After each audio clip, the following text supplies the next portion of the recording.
नमस्कार, जोहार। मेरा नाम है अवंतिका और आप देख रहे the fourth pillar dot news. आज 4 राज्यों के लिए निर्णायक दिन है। आज राजस्थान, तेलंगाना, छत्तीसगढ़ और मध्य प्रदेश में विधानसभा चुनाव के नतीजों से नए निर्वाचित सरकारों की तस्वीर साफ हो जाएगी।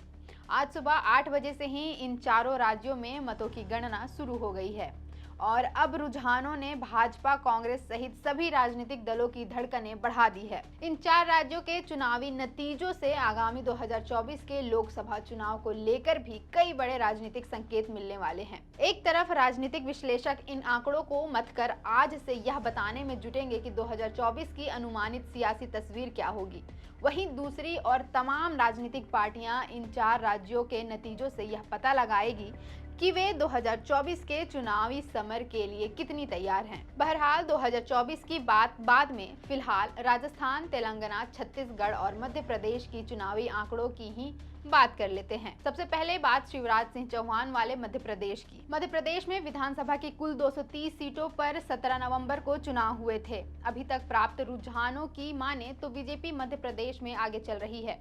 मुख्यमंत्री शिवराज सिंह चौहान खुद भी बुधनी विधानसभा सीट पर आगे चल रहे हैं। बहुत संभव है कि इस वीडियो के एडिट होने के बाद यह वीडियो जब तक आपके पास पहुंचे तो मध्य प्रदेश के पुराने सीएम शिवराज सिंह चौहान ही मध्य प्रदेश के नए सीएम के रूप में आपको नजर आएंगे। 2018 में कमलनाथ के 15-16 महीनों के कार्यकाल को छोड़ दें तो शिवराज सिंह चौहान 2005 से ही मध्य प्रदेश के सीएम के रूप में सत्ता पर काबिज रहे हैं।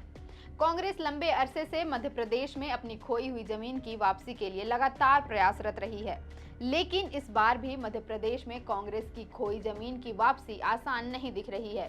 बहरहाल आपको बता दें कि मध्य प्रदेश में कांग्रेस ने कमलनाथ को सीएम फेस बनाया है। इस वक्त जब हम यह शूट कर रहे हैं तो रुझानों के मुताबिक कमलनाथ छिंदवाड़ा सीट से आगे चल रहे हैं। छत्तीसगढ़ में विधानसभा की कुल 90 सीट है। इन सीटों पर काउंटिंग जारी है। वर्तमान में यहां कांग्रेस की भूपेश बघेल की सरकार है। 2018 के चुनाव में कांग्रेस को यहां 68 सीटों पर जीत मिली थी। भूपेश बघेल छत्तीसगढ़ के पाटन विधानसभा सीट से मैदान में उतरे हैं। सीएम भूपेश बघेल पाटन से आगे चल रहे हैं और राजनांदगांव से भाजपा के CM face doctor Raman Singh भी आगे चल रहे हैं। भूपेश बघेल पाटन से 5 बार विधायक रह चुके हैं।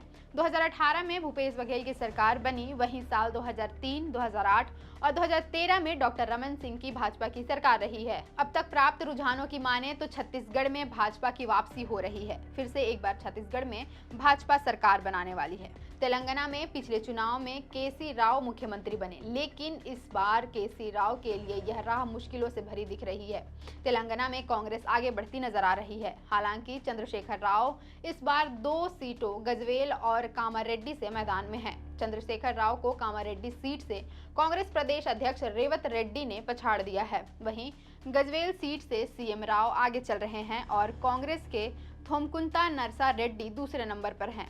अगर तेलंगाना में कांग्रेस की सरकार बनती है तो प्रदेश अध्यक्ष रेवंत रेड्डी ही सीएम फेस हो सकते हैं। हालांकि इस रेस में और भी कई नाम शामिल हैं। वहीं अब राजस्थान की बात करें तो पिछले चुनावों में राजस्थान में कांग्रेस की अशोक गहलोत की सरकार बनी थी। कांग्रेस से अशोक गहलोत सरदारपुरा से चुनावी मैदान में हैं और इस सीट से अशोक गहलोत आगे चल रहे हैं।